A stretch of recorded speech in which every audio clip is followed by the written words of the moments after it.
Hey guys, and welcome to the Alabama Saltwater Fishing Report presented by Great Days Outdoors Magazine, the first podcast to bring you the local inshore, offshore, and onshore fishing report, whether it's good, bad, or ugly. I'm your host, Butch Theory. I am joined today with Captain Richard Rutland as my co-host. How we doing today, buddy? Butch Daddy, what's shaking, Hulse? It's been a while since we've co-hosted together, I feel like. I know. I don't know, for you listeners out there, I don't know if y'all just took reference. Butch's new nickname, Butch Daddy. He's always rapping on the boat with me, so that could be his new rapper name, Butch Daddy. But B-Daddy. Butch and his wife Melissa just delivered a brand new baby little girl, Lillian, a couple of weeks ago. While Patrick, 2 weeks. Yep, while Patrick Garmison and I were co-hosting, filling in for you there. Y'all did a great job, by the way. I don't know if I told you that or not. Oh, you didn't. But enjoyed the show. Now there you go. I've been a little busy. Give me a little break. You know what I mean? Well, man, congratulations to being a brand new dad, man. I've got 3 kids of my own, and they are just the absolute light of my world. And anybody who has kids can relate to what Butch is going through, man. But I just got a good little look at Miss Lillian in there a second ago, and her and Mama are just as beautiful as they can possibly be, man. I appreciate that. Congratulations, sir. Thank you. It's a new adventure, man. It's such a gift, such a gift, man. Oh yeah, we're very thankful. You know, we had it's been rough for Mama, but it brings tears to my eyes thinking about all my kids, and just, man, it's such a beautiful thing, man. Blessed. You got 2 beautiful little girls. Yep. I don't want to leave Nicholas out either. I like him too. He's my 3rd little girl. That's right. That's right. Well, man, you guys had a tournament this past weekend, or was it the weekend before? Yeah, weekend before. 2 weeks ago, we Patrick Garmison had the Winter Classic. That's right. We were kind of leading up to that right before Miss Lillian was born.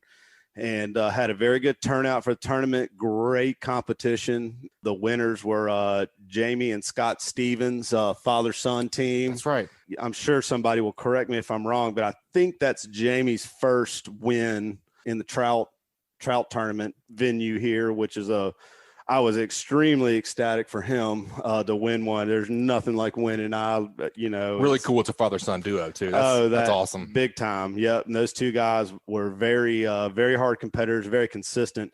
That's kind of what's fun about Patrick's tournament, is that it's a 2-day event. There's not a whole lot of 2-day, like 5-fish creel tournaments or something, kind of like what I would call the only pro style speckled trout tournament we have. And you really have to do your homework, and you have to really be ready for a lot of things. It's hard to get lucky with 2 days consecutive fishing. That's right. It is. And you see that in this tournament, right? Especially the past 2 years. Bobby and I won last year, and we came back from like 5th or 6th place and won by like 2 pounds, which was huge. You know, a lot of people's game plan fell apart on day 2, which we saw at the same on this past tournament as well. Same thing. We were like back in about 5th or 6th. I think we were in 5th place after day 1, and came back and finished 2nd to Jamie and Scott. And just congrats to them, man. Putting 2 good bags of fish together 2 days in a row is really tough. You know, and that's what we always think about, is you got to be consistent. We try not to beat our fish up on day 1 too bad. The area that we wanted to live in, where we thought the best fish were, we got what we thought we could out of there without beating up the school too bad, and then got back in there the second day and worked on it. I think we put about 2.5 pounds on our stringer from day 1 to day 2. So that's what we did, what we wanted to do, and got beat out. So nice, man. You just gotta tip your hat. Absolutely. Hey, that's what it's all about, man. I know you and Bobby joke about, people in these tournaments, you guys just are so successful. You got to get beat every now and again. It gets you hungry. And I know how you are. You like to be competitive. You know what I mean? That's good. I do. It's good for you. It keeps you interested. I do. Yeah, it keeps the competitors interested. That's too. Right. That's right. That's right. But man, golly, you're right though. I am a competitor. I mean, and Captain Bobby's really brought a lot of that out of me over the years, man. I can't stand any place but first, Yep. You ain't first, you last, right? Yep. Somebody told us we should name our team that we're the Wrecking Crew. Somebody told us we should name our team Team Ricky Bobby. Team Ricky Bobby. Shake and bake. Yeah, because Richard and Bobby, and then yeah, of course. And then the whole, if you're not first, you're last, because that's exactly how we feel about it. But that'd be a pretty good name change. I like the wrecking crew because I feel like we wreck a lot of feelings That's right. most of the time in the tournament. Fishing feelings, wrecking them all, Cap. Oh yeah. Well, man, been a lot of rain. Yep, lots of weather. Just lots of weather in general. Yeah. I would just say not particularly just this week. We're seeing a lot of rain this week.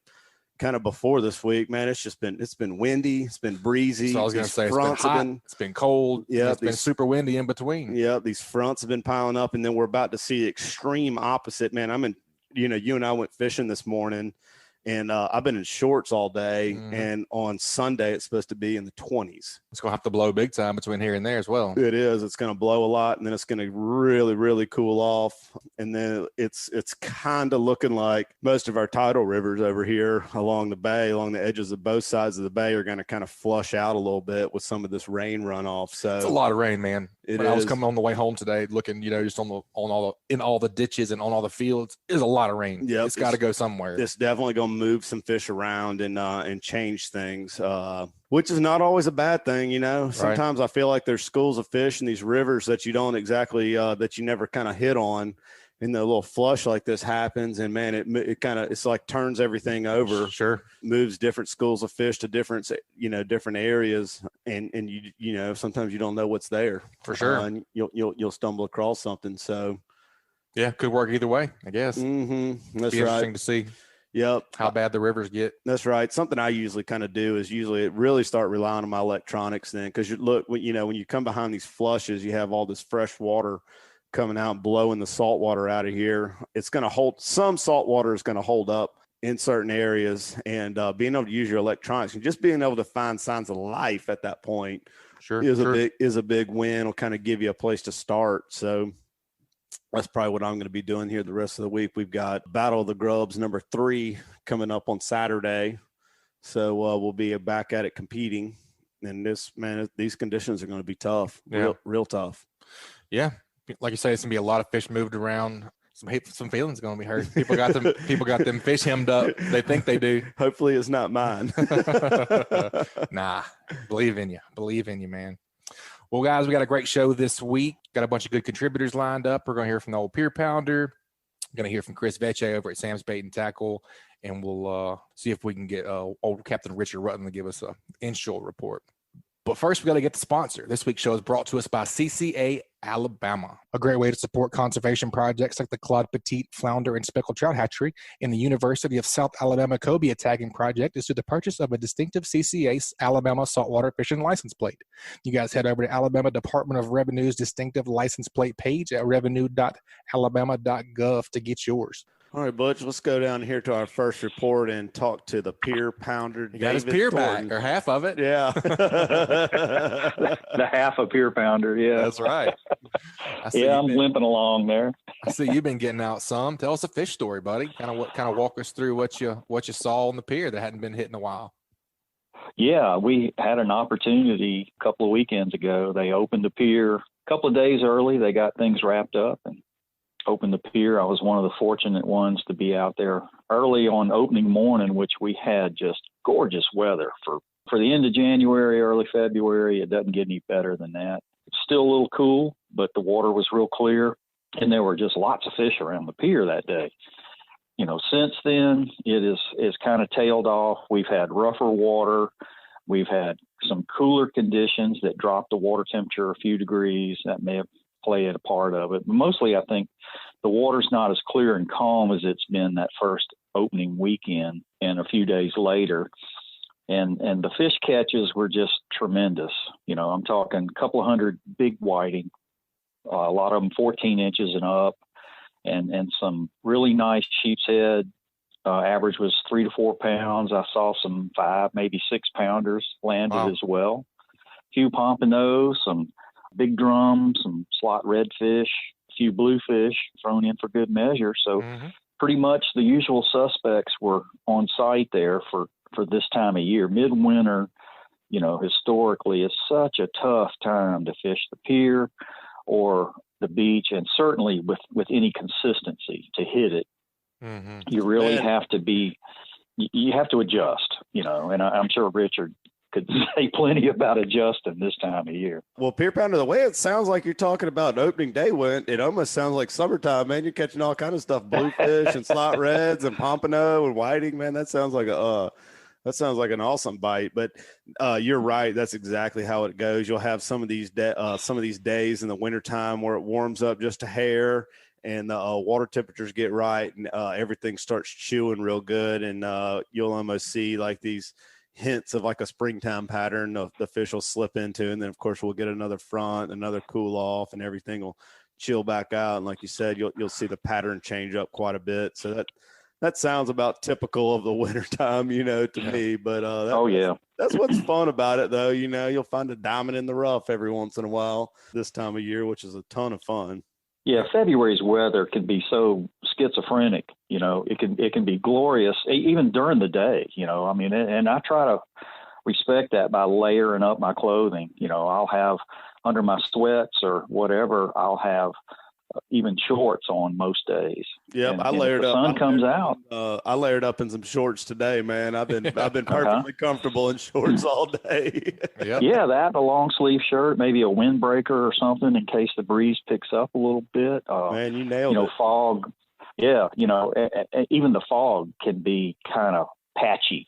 Around. When you're riding around along the coast, and all it takes is just a couple of degrees difference in the water temperature, and that the clouds are so low and the humidity is so close, the dew point rather is so close to the air temperature that all it takes is a little cooling or warming depending on which way the water is going and to the air. And it just, you can run into these really dense fog banks, and then you go just a few more miles and boom, you're out in the sunlight again. And the temperature just jumps up 10 degrees and it feels really nice.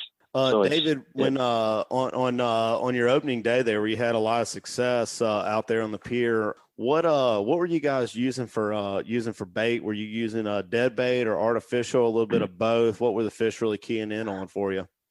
It was mostly dead bait, with the exception of the sheep's head was on about equally live shrimp and fiddler crabs. And I should mention that since then, live bait has been pretty touch and go in Gulf Shores, Orange Beach, just because the demand is so high. Plus we had a few rough days and they had trouble, getting more live bait, but fiddlers especially have been all week long. They've been kind of scarce and anglers may have to look around elsewhere. Some guys are going into Florida, even Mississippi, in order to get bait to take to the state pier. Yeah.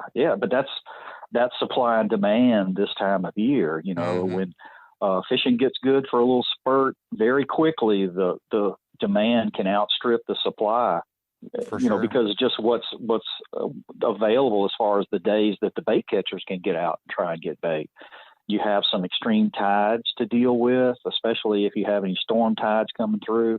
And then you might have one of these blue northers that just shuts everything down for 2 or 3 days, until it starts to warm back up again.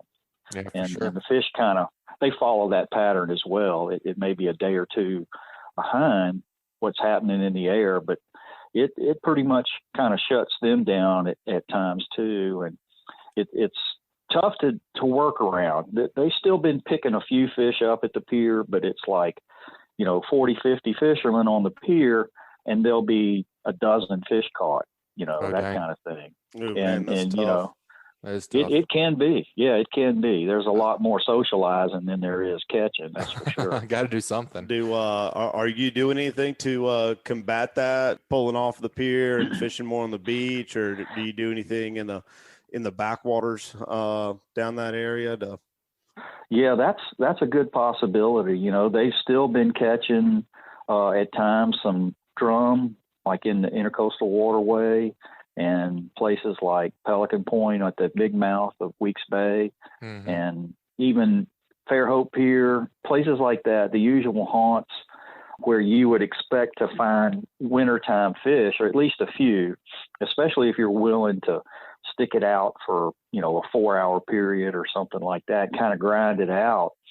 And the other alternative is to hop around and see if you can find some place that where some fish are holding, especially if you have 2 or 3 days in a row to fish, that's probably the better option.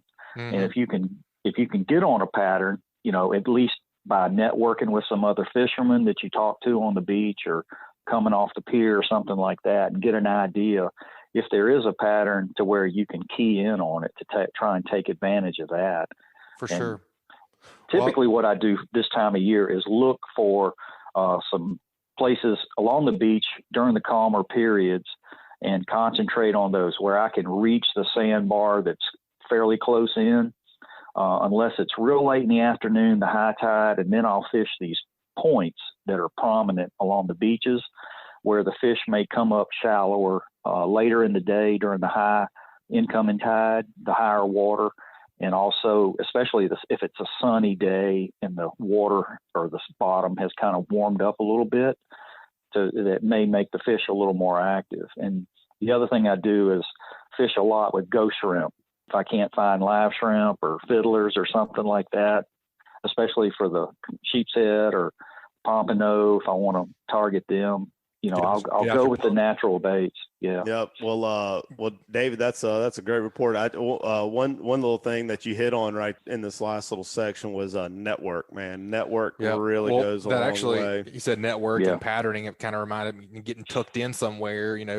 That's kind of reminded me of the Hey Cap question. So that's actually a perfect segue to this week's Hey Cap question. I know we do that one on inshore, but I figured both of you guys, I know both of y'all like your technology and keep your finger on the pulse at all times. So that brings us to our Hey Cap question. This week's Hey Cap is brought to us by Foster Contracting. Fortified Roofing Pros. Did you know you could save up to 40% on your homeowner's insurance with a fortified roof? Learn more at fortifiedroofingpros.com or call them at 251-973-9999. All right. This week's Hey Cap question was submitted over on the Best Fishing Report Facebook page. Neil Norris asks, Hey Cap, could you revisit weather apps with an emphasis on wind? He said he was down on the coast February 8th, and the weather app said 6 knots, gusting to 9, and it was not averaging that. He said it was more like a hurricane. You guys just kind of walk him through, what do you do?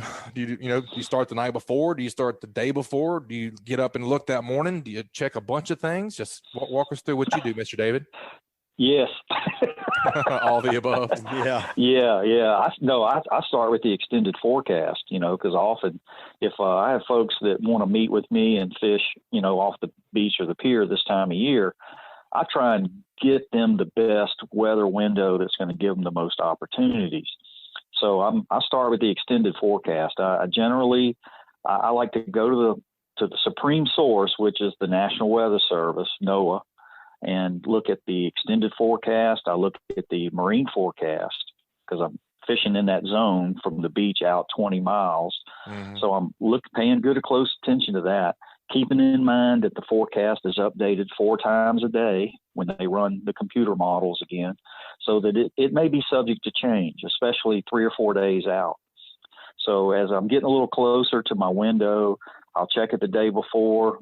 Especially if I'm checking in with my client, I may tweak it a little bit one day or the other later in the afternoon. I'm also at the same time, I'm looking at the time of the tides, with keeping in mind that this time of year, we've got an incoming tide later in the day. So it's generally early morning low tide with an incoming tide the rest of the day. If we've got, a south wind or a north wind, depending on how hard, I want to kind of use that as a starting point to try and imagine how the day should develop so that I can pattern my approach off of that. And then while I'm on site, I'm going to be watching, especially if I notice any changes, maybe with the wind maybe veering, it might be a little harder than what's been forecast for the day. And I'll make my adjustments on the fly. And there's some days I may just have to abandon, even if the Gulf gets a little rougher than what I expect. And it's like, well, the seas are a little bit big now, so I may go to my plan B and go to this spot down the beach that's a little more protected, or one of the inland spots that's my plan B or something like that. So I like to use all the resources that the National Weather Service gives us, all the forecasting tools, and then the monitoring tools, especially like the buoys and the coastal buoys, and those include the ones from Dauphin Island Sea Lab that are slowly coming back online since Hurricane Sally. But you got the slow part right. Oh my goodness, man, they're bless their hearts, they're having a time, and they do it with such limited funding. I really tip my hat to them because they persevere no matter what. It's killing me not being able to pull a lot of those buoys up. And I tell you that I have a site on my phone where you can go. It's a NOAA site, and it's like the National Buoy Data Registry, and you can see you can see all the buoys that are posted across the world. Yeah, particularly if you look at basically from like the tip of Southeast Louisiana all the way into like just in the panhandle of Florida, almost all the buoys are wiped out right now. They're all red. They're all down. Had a rough year over here, guys. Oh my goodness. Yeah, but, we really did. We really did. But David, I do something very similar to what you do. I pretty much wake up every morning, and the first thing I do after I turn my alarm clock off is I start going through my weather every single day. And that definitely does like what you're talking about, which you can kind of plan ahead for future trips, and you can see little weather window opportunities when you're going to have a good stretch of weather this time of year, which can kind of be kind of tough to find. It makes it nice for planning. But I'm right there with you using NOAA, looking at all the marine reports for NOAA.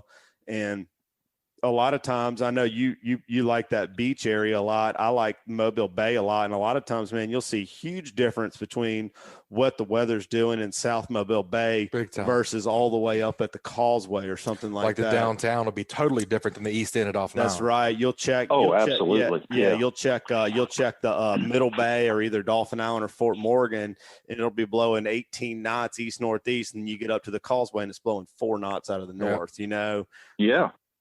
So those are things to compare. I tell you, I really hate to be like one of these, I guess, followers of an app or something like that, but I use Windfinder Pro, which is the paid version of Windfinder, and Windfinder breaks the weather down into smaller increments, So I like Windfinder, man. Yeah, you can see. I think it's in 2 or 4 hour increments.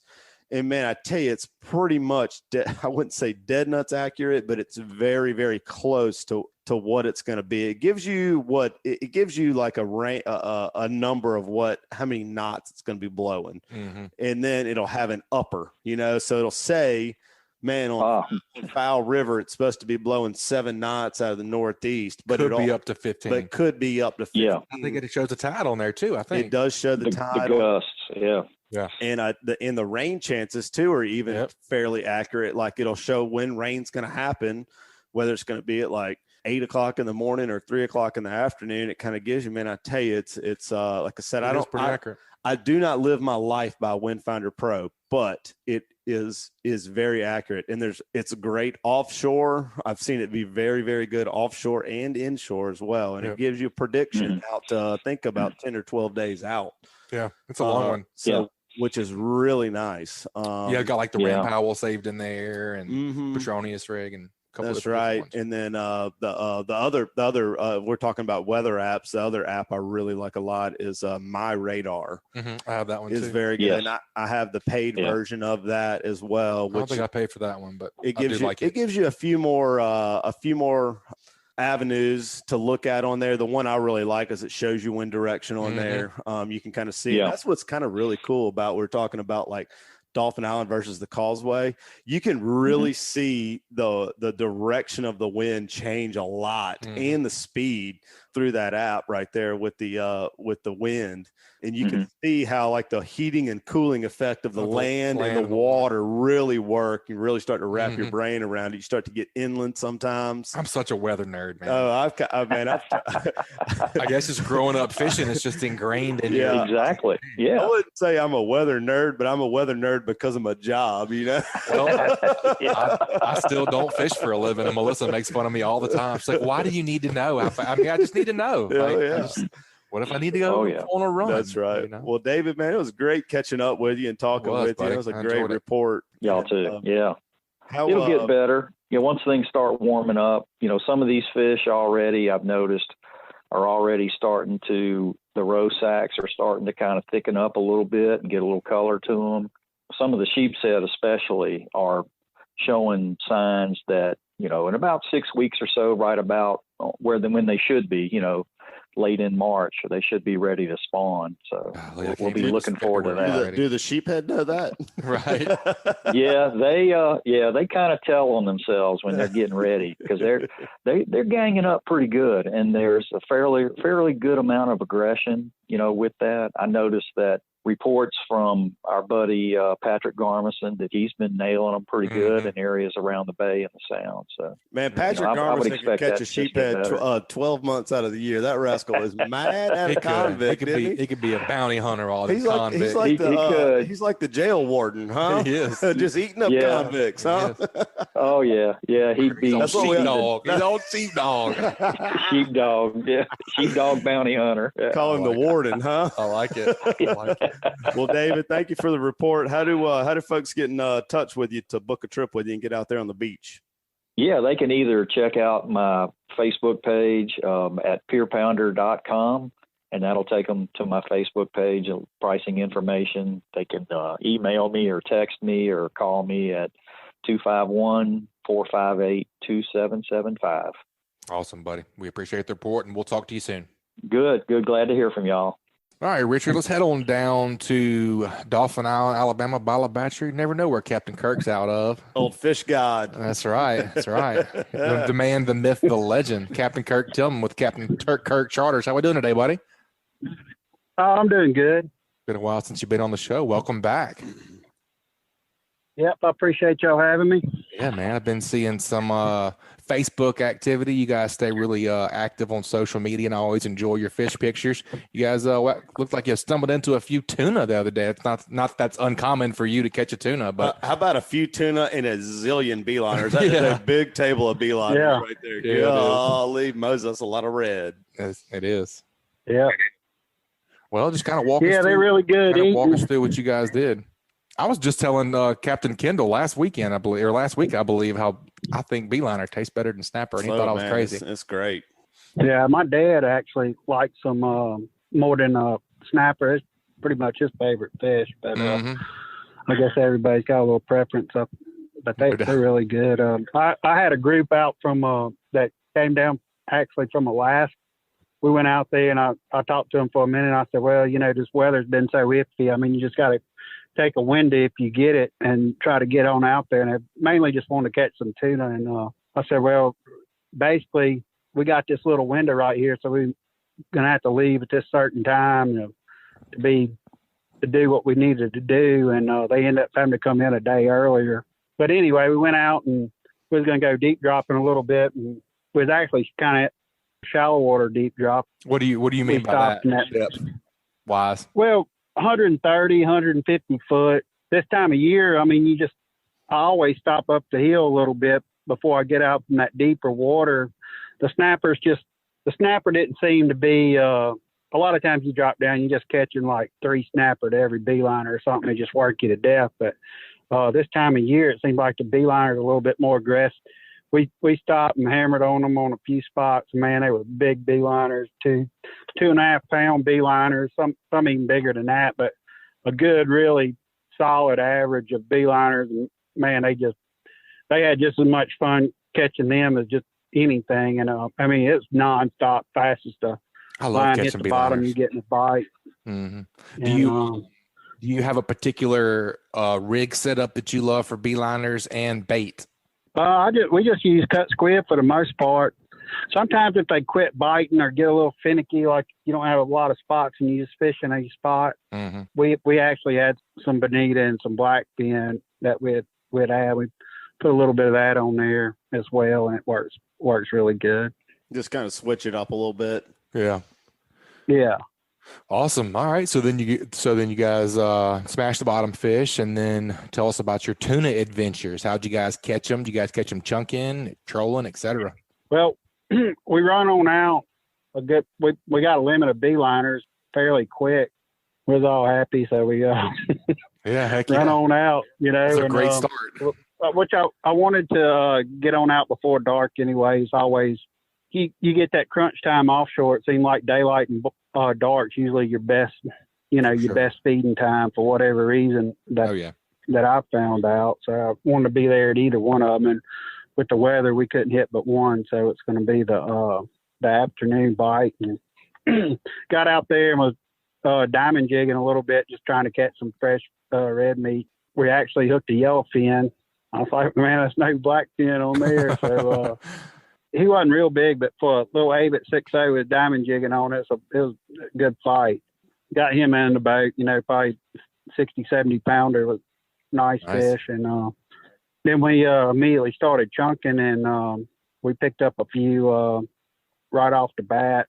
Just about every drift we'd set back up, we was getting one, and then we actually got another one on diamond jig. So I had a couple smaller ones, but we was catching blackfin too. They were pile of nice sized blackfin out there, and we ended up with another good one on diamond jig. And then we ended up with one real big fish. I mean, he was taking line like no tomorrow.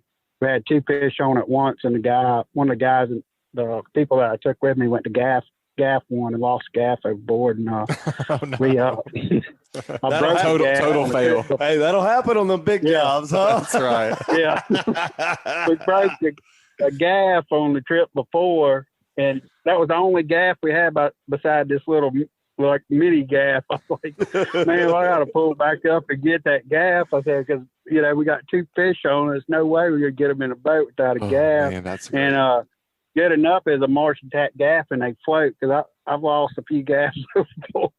Oh yeah. So, but those actually float, so they're a little bit better than some of them. So we pulled back up and pulled so close back up to the rig.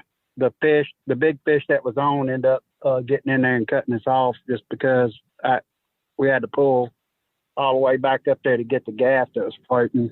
You got the one in. You gotta take bird in hand and get the one. You would have lost both of them probably without the gaff. Gotta have them killing sticks. That's right. Well, Captain Kirk, our offshore contributors, we try and talk. Most of them, obviously chunking's a very productive thing for tuna.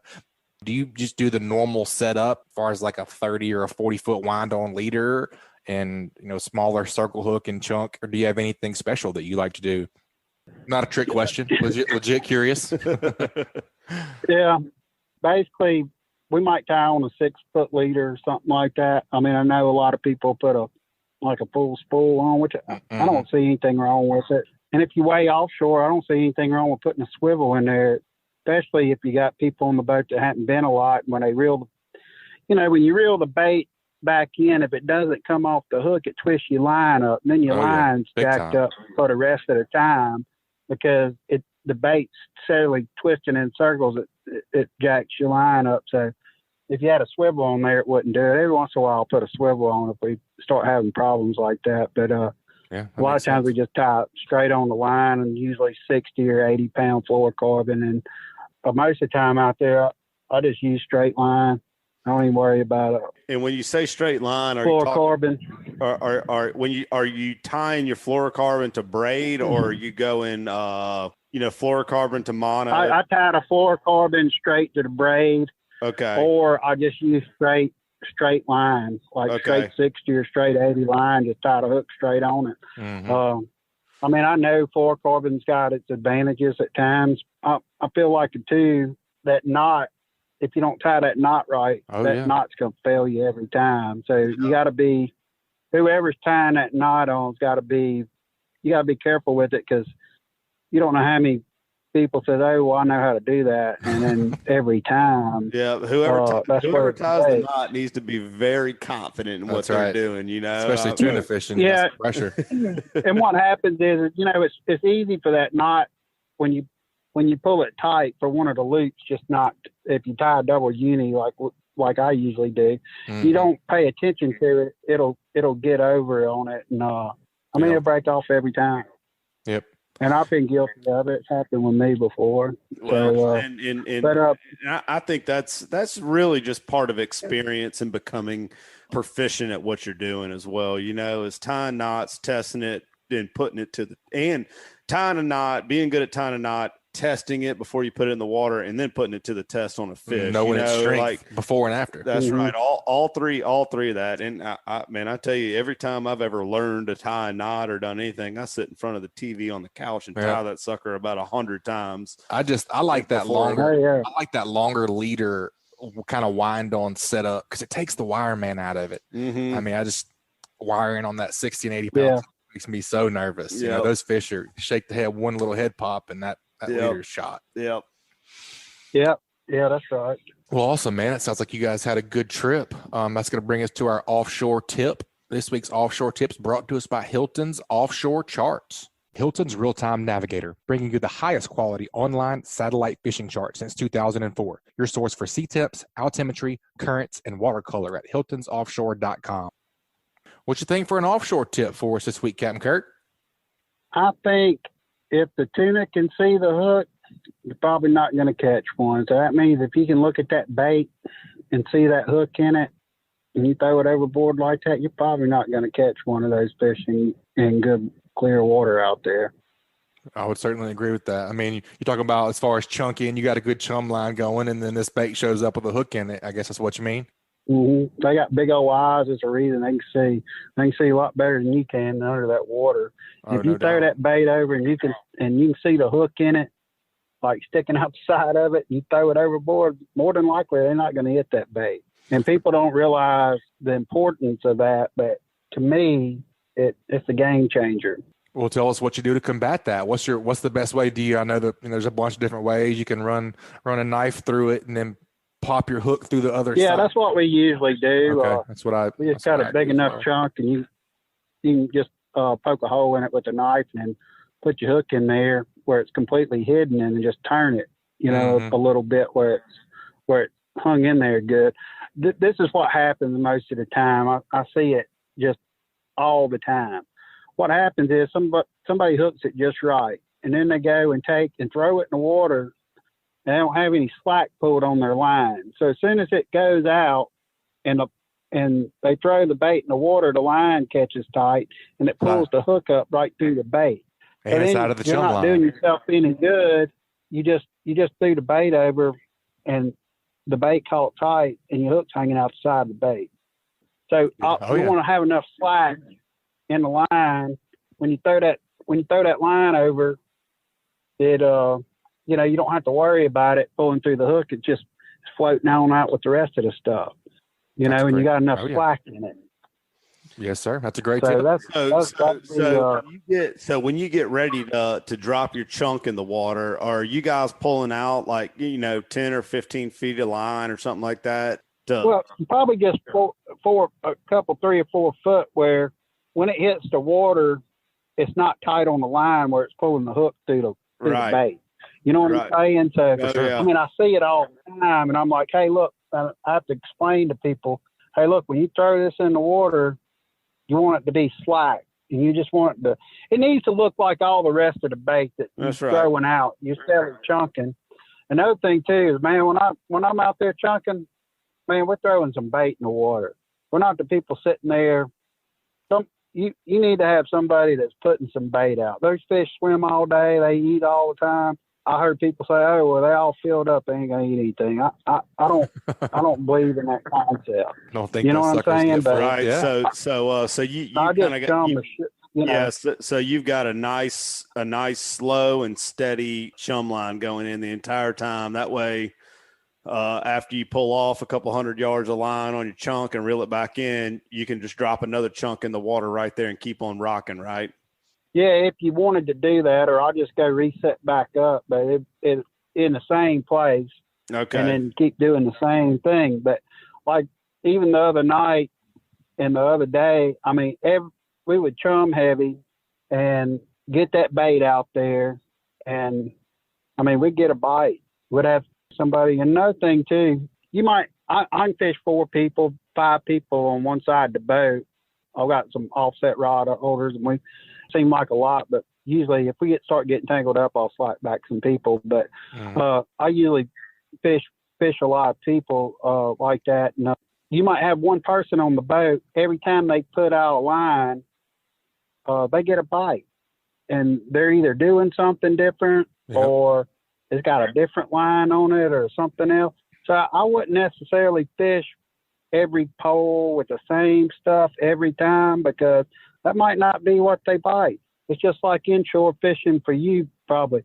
I mean, you might have a bait that works great every time, and then something changes up. It needs to be a different color. That's you right. know? Oh yeah. Because they won't hit. They don't want to hit that day because, Right. for whatever reason. Yeah. So I wouldn't be. I had a one pole that had pink line on it one time, and man, you put that line, it had 60-pound pink, and I don't know why, man, but you put that pole out, guess what? You got a fish on. Everybody else doing the same stuff with green, clear, everything in the world, and they're the only ones catching a fish. Everybody's like, hell, man. Give me your secret. Give me a chance. Right. Oh, hell, he's on fire. He's catching one every time. Yeah. Well, Kurt, that's something I always kind of preach a lot on this podcast, and when I'm doing seminars and to folks, man, it's kind of like when you get out there and you're fishing, you really have to pay attention to what you're doing when you do it, and everybody kind of loses vision or sight of what they're doing when you have success and you catch a big old tuna like I'm looking at here on your Facebook page. Yep. Everybody gets so excited and kind of forgets about whatever you were doing when you're doing it. And that's where you can really have a lot of success, in my opinion, in any type of fishing is when you do have success. What was the thing that got me that bite? You got to be asking yourself the question. That's right. You obviously ask yourself that question a lot. As many fish as we see as you catch, man, and as much success as you have, and how good you become at the offshore charter business here, man. And man, I'm my hat's off to you, man. You're killing it. The killer, fish killer. Yeah, appreciate it. Yeah, heck if you go enough, it's just, that's right. You gotta go. That's right. You gotta go to know. That's it, man. That's right. I tell people all the time from my experiences at deckhand on the back deck, I may not know how to catch them, but I guarantee you I've lost them every way possible. I know how to do that part of it. Hey, well, I had a guy. Go ahead. I had a guy go out, man. He had this crazy looking jig, man. And he was proud of it. We was fishing at the bridge rubble. I'll never forget it. I said, man, whatever you do not drop that piece of crap down. And man, he looked at me so sad. And I said, all right, man, just go ahead. We was on the bridge rubble just catching, just regular old nothing special snapper. He dropped that crazy looking thing down, and I'm not kidding. He caught a legitimate 30-pound fish. And he was so happy, and I was so like, I can't believe that happened. So ever since then, I told myself, you got to keep an open hey, man, mind. you just don't know. Yeah, you don't know. And if I wouldn't have told him, hey, man, do not do that, he looked so sad about it because he just bought this high-dollar jig thing, and he caught that big-ass fish. I said, man, I'm not never going to tell anybody that's right. anything like that again. I'm just say, hey, look, if you want to try it, that's right. You can bring your phone. You can bring whatever you want. You can try it. I don't care. I'm just here to have a good time and catch some fish or whatever. That's right. Open. Hey, every now and again, we stick our feet in our mouth. It happens. That's right. Well, Kurt, man, that's a great report. Great segment there. I really like your tip segment there, talking about the chunk. And that's such a one more. We're going to have a tuna talk at the Pelican Reef Thursday at 7 too, just to give some people some insight on it. Awesome. So that'll be tomorrow night, the 11th of February. Yeah, the 11th. Awesome, man. If folks want to get up with you and book a charter, what's the best way to get in touch with you, Cap? You can call me at 251-288-1003 or look me up at Facebook, Captain Kurt's Charters, or Instagram. I'm on there. Awesome, buddy. We appreciate it. You look up Fishing Chaos. Hang on, you're on Instagram? Yeah, I've been on there before. That's right. That one time. I like it. Yeah. We appreciate the report, buddy. All right, Kurt, good talking to you as always, buddy, and we'll catch up with you soon. All right, thank y'all. All right, Cap. Last but certainly not least, let's head on down to Orange Beach, Alabama. Sam's Bait and Tackle. Let's see what Chris Vecsey is doing. You guys can talk your inshore talk. How we doing today, Cap Chris? Is that what we do? That's what we do. I'm dry, so that's a good thing. Yeah, we got a little wet this morning, but it wasn't too bad. We were fine fishing in the rain until it started popping lightning. Paparazzi came out. It got a little sketchy. Yeah, when the paparazzi shows up, man, I'm out. Time to dip out. I'm out, man. That in the words of Captain Bobby, I'm only scared of two things: lightning and that little white lady that lives in my house. You know. Amen to that. That's funny.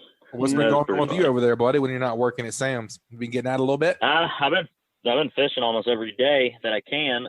You've been yakking? And fishing's been like, mostly in the kayak. I've been out and skiff mostly in the kayak, getting up in little creeks and so. This week kind of, I had a couple of really good mornings and had a couple of really not so good mornings. Yesterday was definitely a day of plenty of fish, just nothing of any size. Because of that rain, I probably should have spent more time outside of the smaller creeks and bayous and actually focused on some open water, and I didn't. And when I did make a move to go out in this open water, that was later in the day. And I mean, it was just one of those days that I just wasn't hitting, and that's just all there is to it. I mean, if we had fried our fish more, we could have made a meal, but it was all a lot of really small trout, some mangrove snapper, we caught fish. It just no quality to the size is the only thing. I wonder what's up with that. Well, that just seems typical this time of year. Yeah, just a little off. Yeah, sometimes you'll see that. Sometimes, I wouldn't say that's probably not a moon phase thing right now. We're about to be on a new moon, I think, or probably should be about right on it, I believe. And I hadn't even looked at it. Yeah. But it's supposed to be a bunch of neeps coming up, isn't it? Did I see that? I think I saw somebody posted they're getting like 3 this month or something. I could have totally made it up. I don't know. I know we've got good tidal movement right now. Like this week, it could be. Yeah, right now they're big tides, big tides. Could be going into one here before we know it. Yeah, I would have. I mean, honestly, if I had been a betting man yesterday, I would have bet we would have found some really good quality fish where I was fishing. And it's just one of those times where, they'll always keep you guessing. You think you've got them patterned out, you've been on them consistently, and then something changes, weather moves in, and now you're still catching fish, but the quality has gone elsewhere. The big fish just moved out. It's funny too sometimes with especially with speckled trout, how you'll kind of see how certain size or year classes of fish, however you want to classify it. One size fish will be way more aggressive than the other size, yeah, absolutely. Where you'll have like what you're talking about, those little fish will kind of swarm anything that hits the water and moves. Doesn't matter what color, what density plastic, or if it's under a popping cork or a jig head on the bottom or whatever it is, they're gonna crash it. You know what I mean? And they're just all in a frenzy. And then other times everything will seem a little bit more settled out, and you're still getting some of those small fish bites, but also getting quality fish bites at the same time. So I don't know. That's one of those St. Peter questions. Yep. We got a few of those. Absolutely. Yeah, we got a bunch of those. Yep. Yeah. But anywho, this rain messes you guys up kind of the same way it does us over here. Yeah. Doesn't it over there, Chris? Yeah. Y'all seen a little. Yeah, flooding? absolutely. Especially, we're now kind of in that mid-February. I mean, it's gonna be spring before long. A lot of this fish will already be wanting to come out of the creeks, and like yesterday, the water got up into the low 60-degree range, and you combine that with a drop in salinity from a really a fair amount of rain overnight and early morning, and it's enough to think, like Richard was saying, how certain size fish shut off.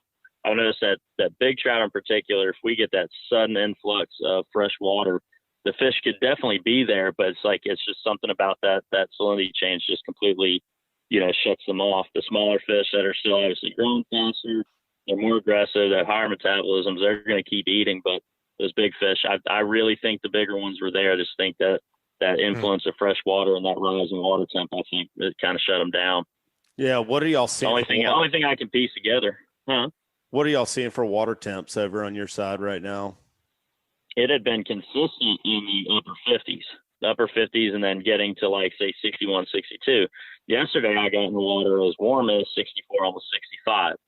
So like I said, decent little, jump in the water temperature might have pushed them out of the creeks. And then add that change in salinity to it as well. And I mean, it's definitely something that's going to make the fish move. It was like what, 54 today? We were seeing 55, 54, 55, somewhere right in there. A little bit cooler. Yeah, we're fishing a little bit deeper. That's what I were.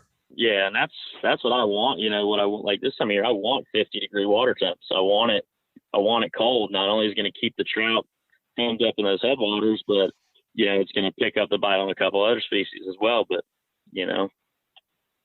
for sure. That's right. What's your weapon of choice right now as far as a plastic goes? Pretty much compact little swim baits, smaller swim baits, the saltwater assassin Lil Boss, and then I'm using one when the fish are really keyed in on that small stuff. I'm using a bait, and it's not real popular, but I've really found it to be effective. It's made by Jackal, and it's a swim bait called the Rhythm Wave. And for years I've used the big ones for targeting really big trout and for throwing at tarpon. And lately they have one that's a 2.8 inch. It's got a real long, tail base, and that thing on a 16th or 8th ounce head on a light rod is a killer when this fish gets schooled up in the creeks. Man, that's super light. That's it's so funny talking to different guys, about their setups and whatnot. I guess I'm just a one trick pony. You know what I mean? Like I use two different size jig heads. I either use a 3/8, which is my heavy one, or an 1/8 ounce. And that's all I throw. You know what I mean? I don't go any, and it's I could probably count on one hand in a year how many times I throw my 1/8 ounce. I really like that heavy one. I like making contact with the bottom. Me too. And I don't know what it is, and I have it's not from lack of success, but it's just funny to listen to other people how they do it. So it's whatever you're confident in. You know what I mean? Whatever. Application as well. Mm-hmm. Are you staying in contact with the bottom when you're fishing a lot of that stuff over there? Are you kind of swimming it, jigging it? What are you doing? I'm doing a slow swim, almost constant retrieve, actually, just very slow. Right. So what you're thinking you're only maybe getting down like in the maybe top third of the water column or so? No, I mean, if I fish it slow enough, I can stay in the top half of the water column. Usually I'm at probably mid-water. Most of the time, trout, I'm fishing, on any given day, I'm fishing 6 to 10 feet. Okay. So I can stay at 4 to 5 feet, and most of those fish will rise for that day from the bottom. Now, there's, when we get a real hard cold front, then I'm going to be fishing deeper, and then I am going to use the, a little bit heavier, heavier jig heads, go to a 1/4 ounce. But, then I'm fishing from 12 to 20 feet. Oddly enough, those really big fish, I went head hunting last week a couple times, trying to put some tags on some bigger trout. And I've been finding those big trout laid up in next to no water. I mean, very shallow water. Yep, that's very shallow. Yep, that's usually where I'm hunting a big fish. Anytime I feel like anytime I'm hunting a big fish, whether it's wintertime, summertime, spring, whatever, man, I want to be throwing up in those edges of very shallow. Of some of these deeper water systems that we have around here. I don't know what it is, but they mean like 4 foot or less, or I mean, what's super shallow? No, way less. Really? I mean, I was fishing probably, I'd say 10 inches to 2 feet the other night. That's where I tagged a couple big fish, caught a few more that I didn't put a tag on, but all of my like 25, 26 inch fish and above this winter have all been in less than 2 feet of water. Nice. That's awesome, man. That's pretty cool. Report. That's something a lot of people don't really think about doing this time of year. I'm thinking deep. Well, you're thinking deep, and so is everyone else. But they're and they are in deep water at times. You know what I mean? But we have these times where it warms up a little bit in between these fronts, and these fish want to sneak up out of that deeper water on shallow water. In my opinion, and Chris, you probably think the same way. A trout is so much more productive feeding wise in shallower water than they are in deep. Oh, absolutely. There's less water column. And they're very like, they can maneuver in extremely tight spots. they kind of remind me of a snook in that way. And snook do the same things in cold water piers. Sometimes they'll hang out in spring, sure, but they'll also get in very, very shallow water to hunt on those warmer periods.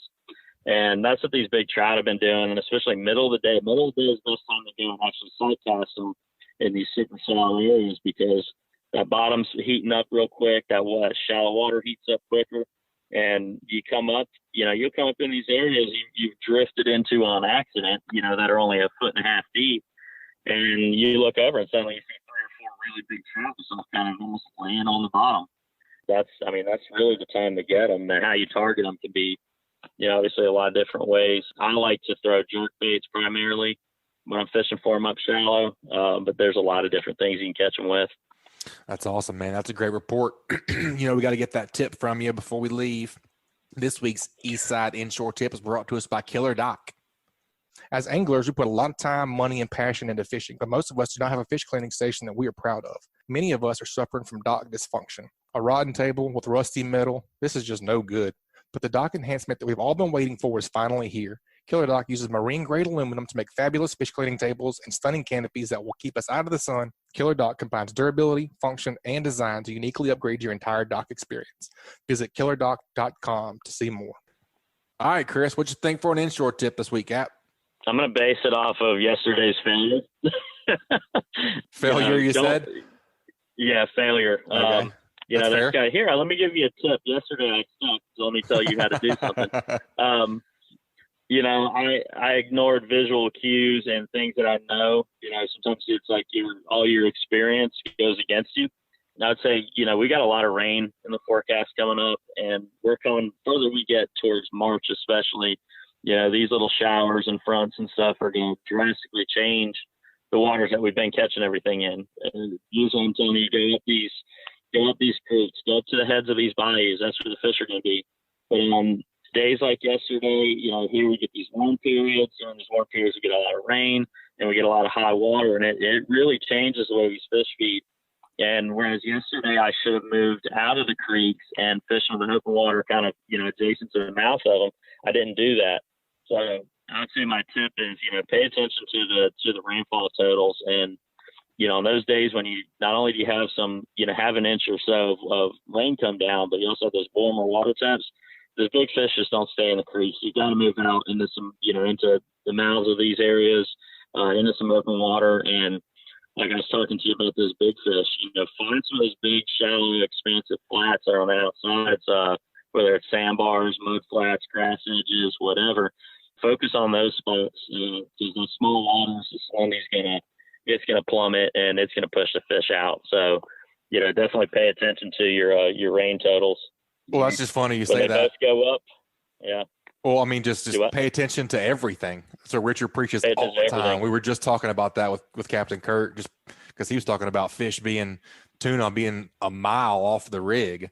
Just pay attention to what you're doing. Pay attention to all the way around you and why he was talking about chunking a lot too, and why that chunk quote run, why that chunk bait you put down was successful. Was it because you were chunking faster or slower or anything? So it kind of ties into all we were talking about. Chris, do you notice with some of the creeks and river systems that you fish over there, when you see these flushes that instead of being way in the back of the head ahead of them, like what you're talking about, can you follow them down or see them move out of that area, kind of almost following the salinity a little bit? Or do you feel like absolutely, or following a lot water of time you'll temperature? See, you could, and that was one of those places where I failed yesterday, and I didn't pay attention close enough to what was going on. As I was working back into those areas, I should have been monitoring the water temperature the entire time, not just when I got kind of to the head of where I was going to fish and worked up, but also on the outsides of the creeks, on the outsides of those bayous. I should have been watching the water temps the entire time. I wasn't doing that. I had put all my eggs in a basket, went up in the creeks, and by the time I kind of figured, man, water's a lot higher. Rookie water move. Temperature was warm. Rookie move. Rookie move, Chris. It was one of those things. It really was. I mean, it really was. I should, usually I'm pretty good at paying attention to everything to a pretty nerdy level. And yesterday I was just like, they're going to be up here. It's easy to get bullheaded whenever you're on fish, for sure. Oh yeah, and that's the thing is I've been realistically, I've been crushing them for the last 2 weeks, and then just got blinded by my own success. Yep. Hey, that's You not know a what I bad mean? thing. It's not a bad thing. No, it's At least you learn from it. That's all you can do. Yeah, You disagree. It's not a great thing. You absolutely can follow them out though. Oh, for sure. I just told Captain Kirk, I said, I may not know every way to catch them, but I know every way not to catch them and how to lose them. I can do that. I learned from all those mistakes. Sometimes, you know what it is you get cocky, and right. you give the fish a head start. You're like, you know what? I'm gonna give you a full day to swim somewhere else, and I'm gonna come get you. And guess what happens? They swim somewhere else, and you don't get them. I mean, it's just one of those things. But those rascals have tails, and they know how to use them too. Against learn, and move on. That's all you can do. I like it, man. The good, bad, and the ugly. I like that tip. I do. I appreciate you recognizing your shortcoming and sharing with our listeners. Agreed. Oh yeah, I'm sure. I hope everybody gets a good laugh at it. Oh shoot, we're not laughing. Nobody shoot. If anybody's laughing at you, that's right. They listen to the wrong show. Yeah. The meal more pro level than we are. Oh yeah. Yeah, and it's even me. Like when I got home last night, it's funny how my wife was like, said, "How did what'd you catch today?" And I was like, I mean, we caught fish. And when I said it, she's like, "What happened?"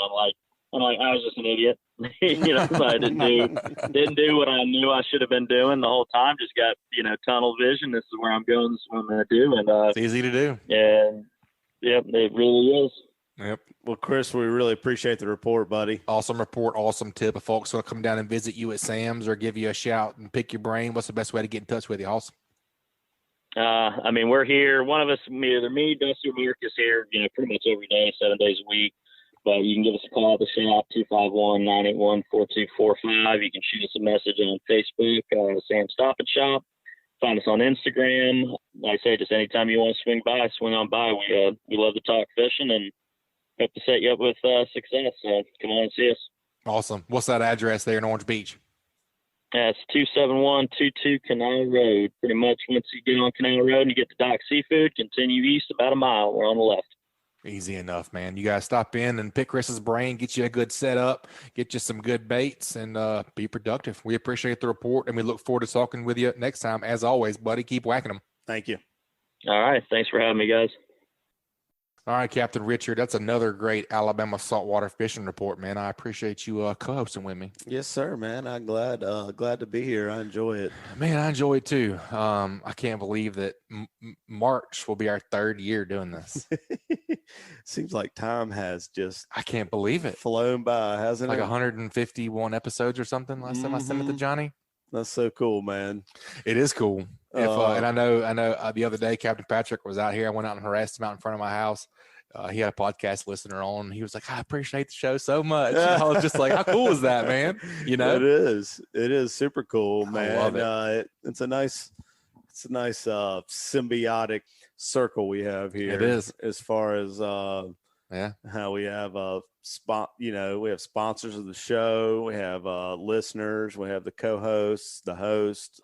Everything's just we're just a family. That's right. We're one family. Big happy family. We are a big, I love it, podcast happy family. That's man. right. Everybody's talking about the podcast. I love it. Yeah, me too, man. Well, I know your bookings. I imagine people are trying to book out. It's crazy to think summertime, man. Yep, we are. We're booking up good. I'm getting a lot of calls. May's right around the corner. That's right. It's crazy.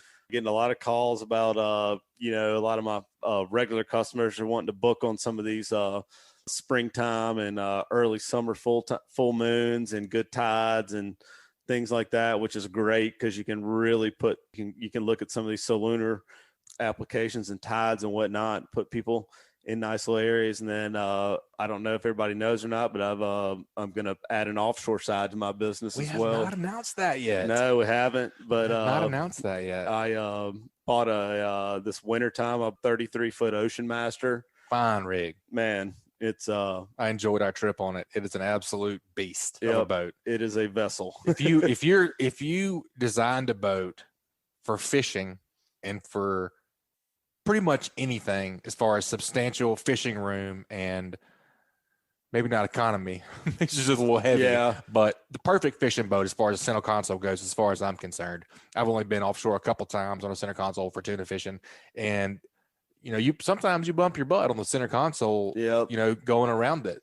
That thing has, what's the beam? It's almost about 10.5-foot beam on the boat. That's an absolute beast of a center console. Yep. It's got a lot. I've been on some contenders and some things like that. And it's no comparison. And I have too. It's got a lot of room and it's very beamy. It really reminds me of like a lot of people don't know what an Ocean Master is. It reminds me a lot of a 31 Bertram. It's a very beamy, deep V boat. And it rides a lot like a sport fisher kind of does. It's not going to break any speed records, but she will definitely keep you comfortable. And so we're about to start offering. What I'm all about these days. That's right. Yeah. Oh yeah.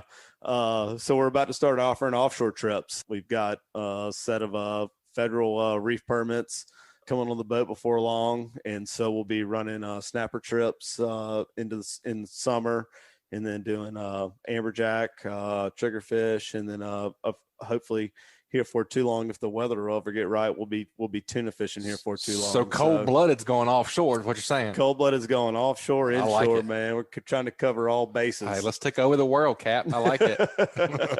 Man, I kind of laugh at myself now, but I remember being a kid thinking one day, man, I'm gonna be a captain and I'm gonna have a fleet, And yeah. Heck yeah. I sure enough got a fleet now. That's right. That's right. Hey, you gotta grow. I love it. Yep. Man. So anywho, everybody start looking out for that for too long. I'll have pricing and whatnot on my website here for too long. Coldbloodedfishing.com. Oh yeah, for sure. Kind of got out of what we were learning here a second ago. Yeah. How we got off on a tangent. Hey, that's all there. right. That's all right. We got to do What'd You Learn? This week is brought to us by MDH Foundation Repair. If your home was experiencing foundation problems, MDH Foundation Repair has the best solutions to fix it right and fix it now and protect your most important asset, your home. Check them out at mdhfoundationrepair.com. What you think, Captain Blood? What'd you learn today, man? I saw a lot of continuity in our report today. I did too. There's a lot of especially this time of year I would just say the fish can be a bit touchy. You know what I mean? Finicky. They can be finicky. Yeah. Paying attention. Kind of like Joe, real sensitive. Real sensitive. You got to be real gentle with them. Oh, my man's not even here to defend himself. I can't help that part. We're kind of talking about with Pier Pounder, talking about that great opening day they had where they caught all those different species, and it's kind of it's fallen off since, and sounds like Pier Pounder kind of figured out what it was. It's a good warmer weather day and whatnot. Kind of paying attention to the signs and the weather. And we're talking about the weather a lot with him as well, how to pick up on what the weather's going to give you. And then with what Captain Kurt was talking about was a lot of what offshore fishing is right now is finding a weather window. Right. Finding that window to get offshore. It's been rough, man. It's been rough for a long time. Mm-hmm. I remember Joe and I were talking earlier about not being, it's been hard finding an offshore port. And last year, the whole month of December, people were going 12 for 14 on blue marlin. You know what I mean? Yeah. Oh yeah. What a difference a year makes. Yeah. Who was that did that? A couple people did it, man. Deep. Was it Skin Deep? Is that right? Skin Deep had a lot of real good trips. Mm-hmm. They fished a ton. Man, that was cool. That was a cool report. Yep. Back then. But yeah, I agree with you. February is always, to me, I always have great success in February, but it is different. It's almost like February, you can only pattern. This is when your logbooks really come into play for me a lot. Hey, that's a great point too. February fish only fish like February. They do a little weird things. They suspend up in the water column, kind of weird. In my world, my speckled trout world, mm-hmm. They do some kind of funny things. I've heard Patrick Garmison say that before on a report. February is kind of February, and it is what it is. You have to just kind of follow the signs to a degree. Captain Kurt was kind of saying the same thing, following the signs to a degree. And then Vecsey too. And Vecsey details, pay attention. Yep. Chris was going in to where he kind of made a bonehead move. What he's beating himself up about, going where he was catching fish versus paying attention to some of this to rainfall and water temperature change. So Easy to do. It is. It is. One thing I didn't get into with Chris that I wanted to ask him about was salinity. You know, how if he has some way to measure salinity or not.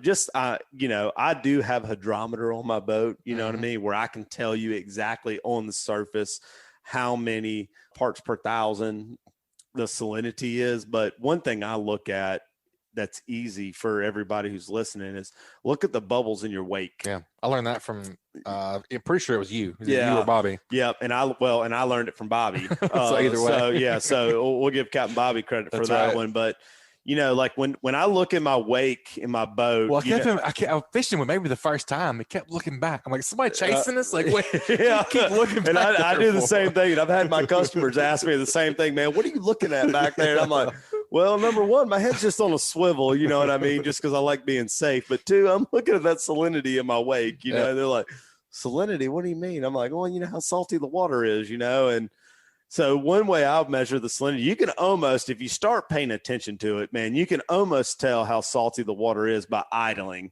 When you're idling away from the boat ramp, you can look back there and say, there's zero salinity or there's some salinity. And then when you get up on plane, there is zero salinity if the bubbles in your wake, like where your wake V's out and starts peeling away from the boat, if there's not bubbles running where that first wave is coming off the boat, then there's zero salinity. So more bubbles, more salt. More bubbles, more salt. Yep. And then when you're in a very salty environment, like a real salty environment, the bubbles will be back super far. Infinity. Yeah. You know what I'm saying? You can see where a boat went. As far as you can see the water there, but there'll be bubbles. And then other times you'll see the bubbles crest the first wave and go back a little bit and then dissipates. And, you know, that's like medium salinity, you know?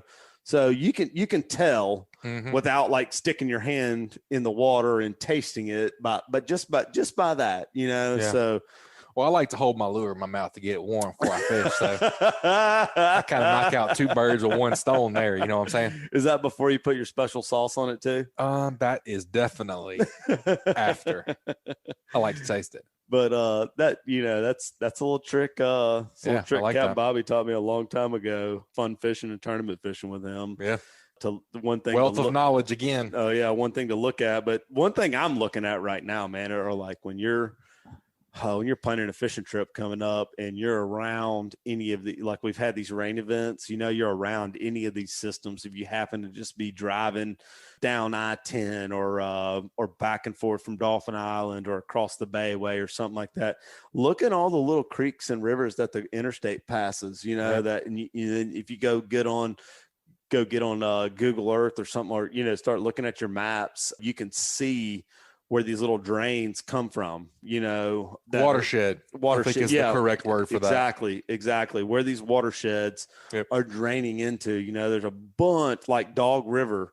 You know, I live in Mobile, so every bit of water in Mobile that hits pavement is going into Dog River. I always think it's cool. I see the signs, you know, Dog entering Dog River watershed. That's right. I'm like, golly, all the way up here. Mm-hmm. And then you start all the time. You know, when you're driving along, you know, you start looking at these creeks. Oh man, that creek is flooded out right now. Yeah. There's usually like, you know, like a 2-foot wide creek right there, and now the water's like up in the parking lot, trees around there. You know, so you know that. All that water's coming down. There's a pile of water going in there. So when I go fishing, man, I'm not going to start where I was catching them. I'm going to start probably farther down river because that's most likely where the fish got pushed, because that you know, speckled trout, they don't have to have a whole lot of salinity, but they do have to have some. Sure. I can't remember the exact number. I want to say it's like 5 parts per thousand. Are you talking to the wrong guy on that? I'm pretty sure that's what I've heard the big wigs and speckled trout smart university people, scientists spec you. That's right. Well, man, I enjoyed it this week. I appreciate you hosting with me. As always, me too, sir. Yep, that's a great report, you guys. Butch Daddy, that is B Daddy, old B Daddy. Mm-hmm. That's going to wrap it up this week, guys. You guys, please subscribe, rate, and review wherever you listen to podcasts. If you'd like us to email you the podcast each week, just text the word fishing to 314-665 314-665-1767. Again, just text fishing to 314-665-1767. Subscribe to our email list, and we'll send you the new show each week. You guys stay tuned. We'll talk to y'all soon. Keep whacking them. This week's Alabama Saltwater Fishing Report has been brought to you by Advanced Transmission in Spanish Fort. Give the professionals a call who have been trusted on the Gulf Coast for over 25 years at 251-626-6061 or check them out online at www.advanced-transmission.com. And also brought to you by Test Calibration. Test Calibration is your source for sales and service of diesel turbochargers and fuel injection systems since 1976. Contact them at 800-822-0057 or visit them online at testcalibratindieselandturbo.com. And also Daycool Heating and Air. Pros at Daycool have been servicing Mobile and Baldwin counties for over a decade. Contact them at 251-633-5121 or check them out online at www.daycoolair.com. They are license number AL07028. And also SunSouth. For quality John Deere equipment affordably priced, visit your neighbors at SunSouth. Visit your local SunSouth and check them out on the web at www.sunsouth.com. This week's Saltwater Fishing Report brought to you by Angelo Depaola, the Coastal Connection with EXP Realty, your boating and beach property specialist. Check me out on Facebook at Angelo Depaola Realtor, the Coastal Connection, or call me direct at 850-287-3440. This week's Alabama Saltwater Fishing Report has been brought to you by Fishbites. Check out their full line of freshwater, saltwater, tackle, and apparel at fishbites.com.